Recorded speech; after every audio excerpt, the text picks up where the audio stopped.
video, I'm gonna be answering some questions that you guys have for people who are diagnosed with bipolar disorder. So, everything na sasabihin ko at isasagot ko is base lang sa mga na-research ko na and sa mga personal na alam ko and sa mga na-experience ko. But I still hope na makatulong to sa inyo or mas ma-enlighten kayo.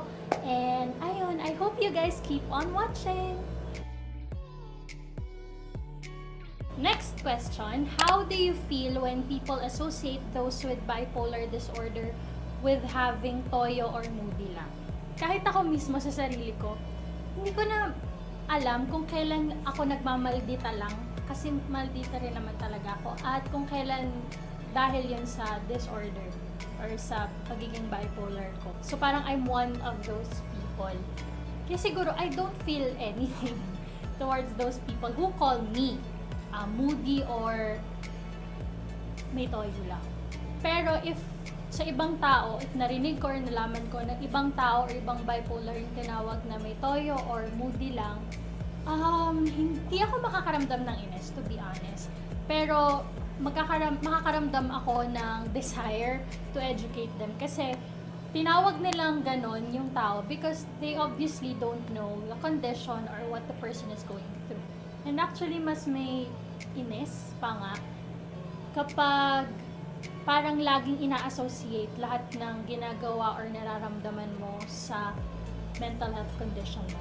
Hindi ba pwedeng kapag nalipasan ako ng gutom, naiirita lang talaga ako like a normal person, or kapag matagal akong naghihintay, naiinis lang ako, or kapag pangit ang nangyayari, nasi-stress lang ako, or pag may problema is nagagalit lang ako, just like an ordinary person.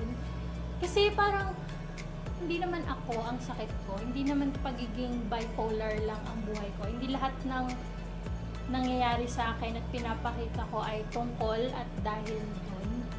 So yun, minsan mas nakakainis pa kapag ganun. Pag lahat na lang dahil bipolar ka. Ganon. Pero either way naman, kung tinawag mong moody or may toyo lang isang bipolar or lahat ina-associate mo sa pagiging bipolar ng isang tao, ang solusyon lang naman din is just to educate them talaga. Kasi ibig sabihin nun, may hindi sila naiintindihan or may hindi sila alam. Okay, next. How did the condition affect you as a woman? We all have been talking about women empowerment. And of course, it comes with empowering oneself. So how did the disorder affect you in that aspect? Like, what did it do with your self-esteem, confidence on how you look at yourself, and what did you do to change your mindset towards it, assuming that everything went down? Ako, never ko talagang inisip na inferior ang babae sa lalaki. Like, para sa akin, equal lang talaga tayo lahat. Pero syempre, habang tumatanda ka at habang lumalaki ang mundo mo at pumapasok ka sa real world, makikita mo talaga in one way or another na may bias tayo sa mga lalaki. May bias ang society sa mga lalaki. So, you always have to prove yourself as a woman. Meron pa rin tayong ganong culture. So being bipolar as a woman means working twice as hard, proving yourself twice as much, and exerting twice the effort to show people that you are as capable as them. So, hindi naman bumaba yung self-esteem ko or yung confidence ko dahil dun. Pero, somehow, it became burdensome. Para kang nadagdagan ng burden. Kasi, syempre, twice lahat eh. Doble lahat ng kailangan mong gawin. Kasi, people can look down on you not just because you're a woman, but because you have a mental health condition. Kaya, naging mahirap din to empower myself. So, paano ko na-change yung ganong mindset ko? Actually, hindi ko pa siya fully na-change. But I am learning to choose my battles. Na merong mga laban na talagang dapat ituloy mo hanggang dulo para ma-regain mo yung trust and yung confidence mo sa sarili mo. Pero meron ding mga laban na dapat mag-surrender ka or give up ka na pag di mo na talaga kaya. And still see yourself as someone who is worthy of the same trust and confidence and respect that you will give yourself if you have not failed or if you have not stopped. So, kailangan mo lang alamin talaga kung sino at ano yung worthy na mag-take space sa life mo, sa mind mo.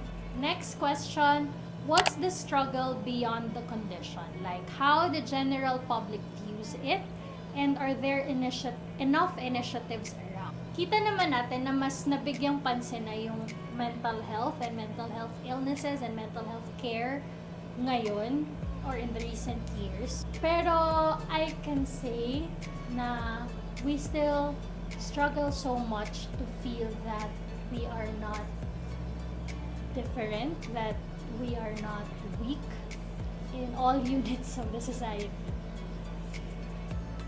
Somehow it still seems unfair. Kasi one time na-realize ko, if a 16-year-old teenager was diagnosed with a chronic physical illness, people would do everything and would give everything to show their love and concern and would go out of their way to make her or him feel like that she belongs, that she could still live and be a normal teenager, na it's okay to rest, it's okay to not do things or to do things because they accept that he or she is ill.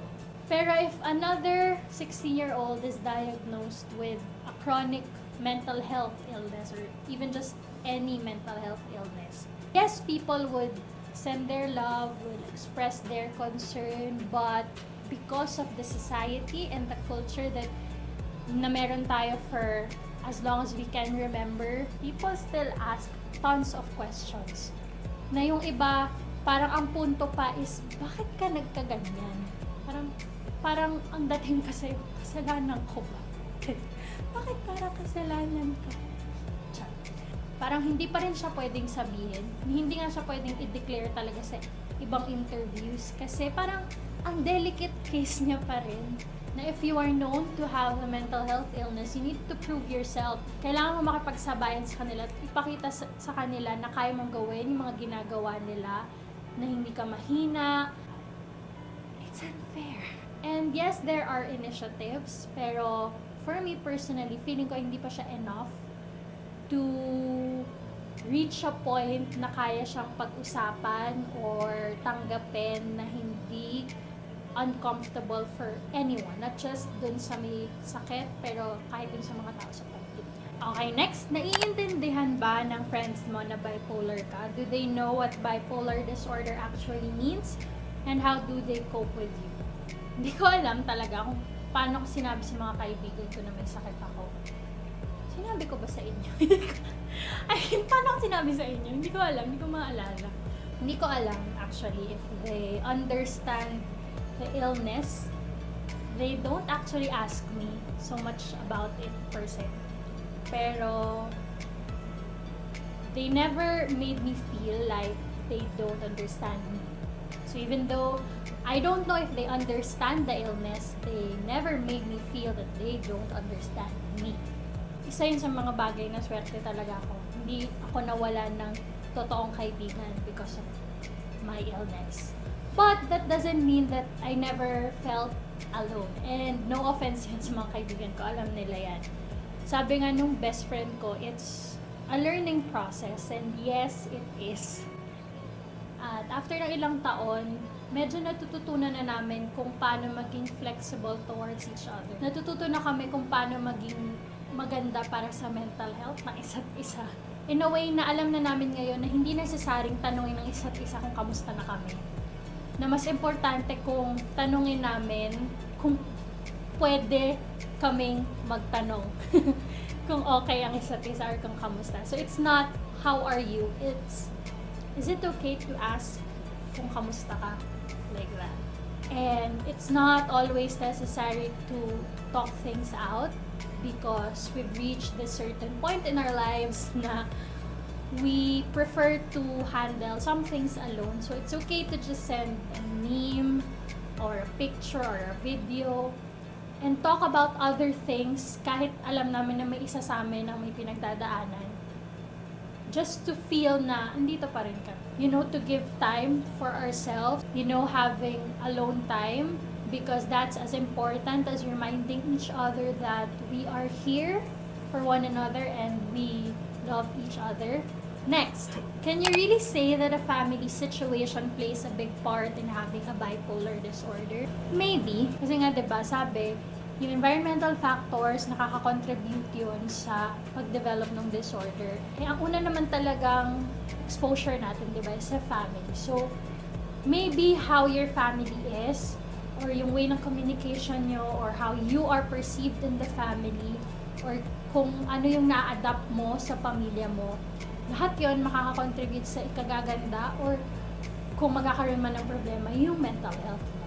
So, maybe. If there's one thing that you could have done to prevent it, what is it? May it be something na binago mo when you were in high school or kahit elementary.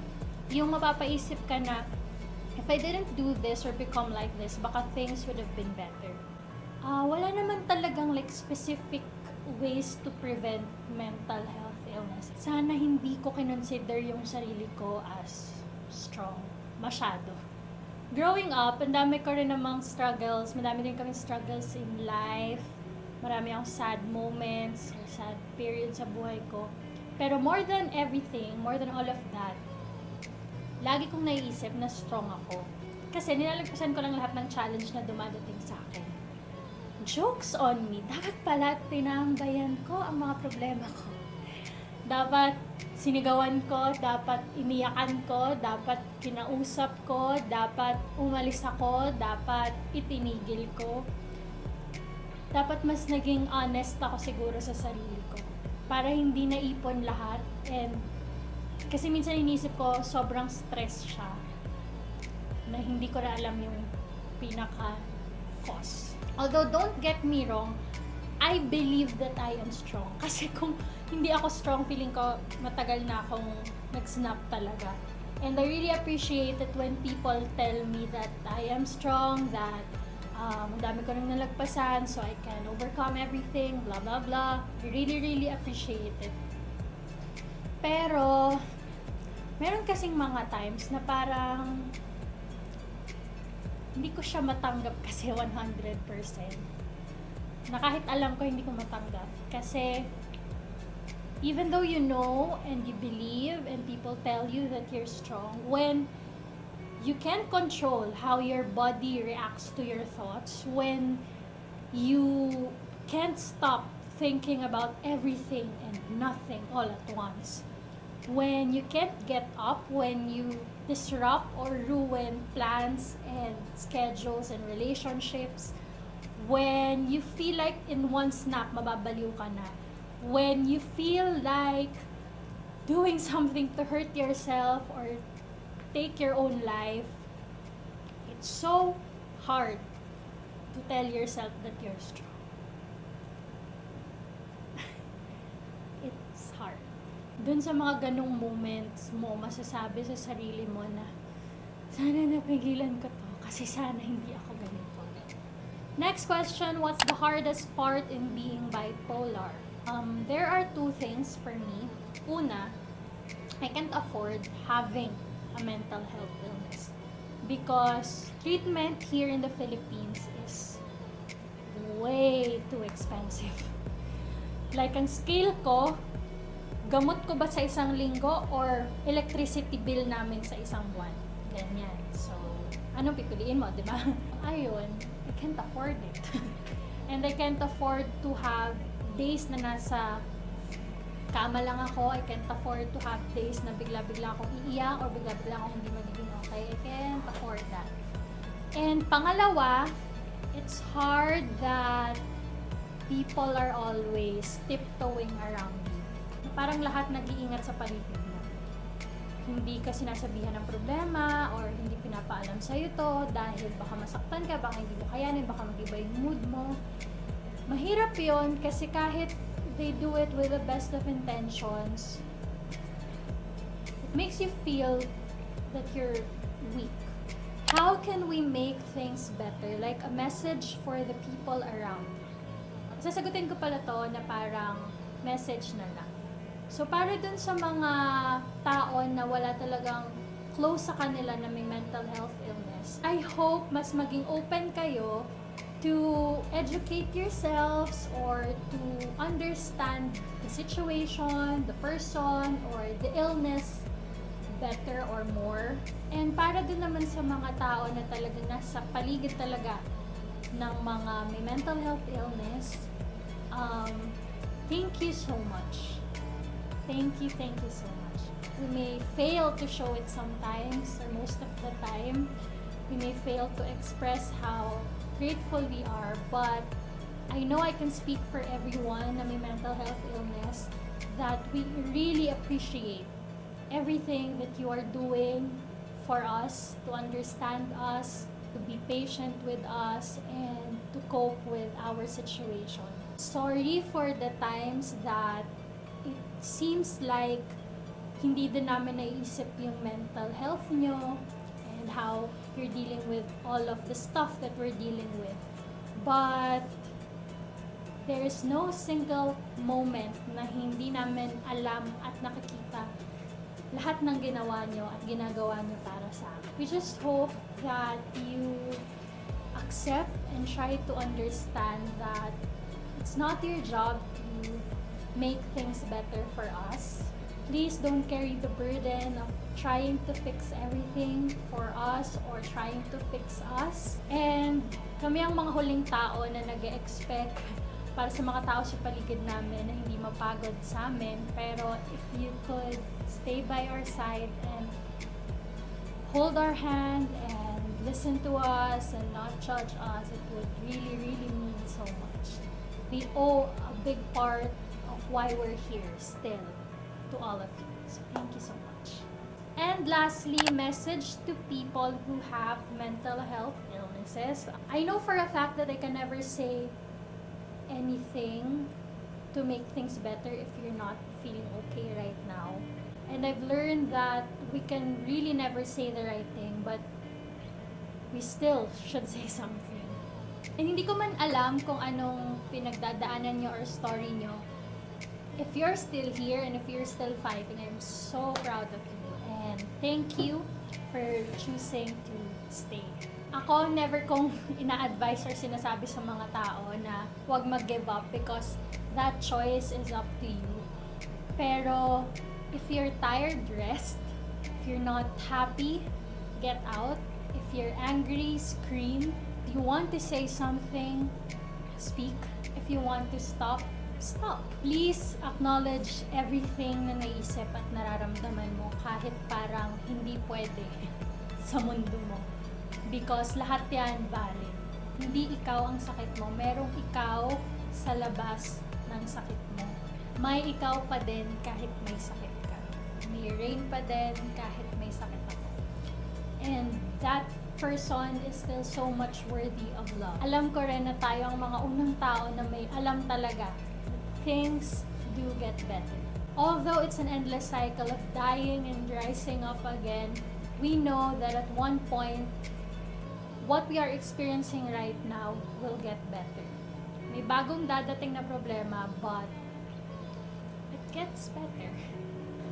Ayun, thank you so much guys. Kung nakikinig pa kayo sa puntong to, maraming salamat. And I really hope na more people would want to understand more about mental health illnesses and more people would want to educate themselves pa.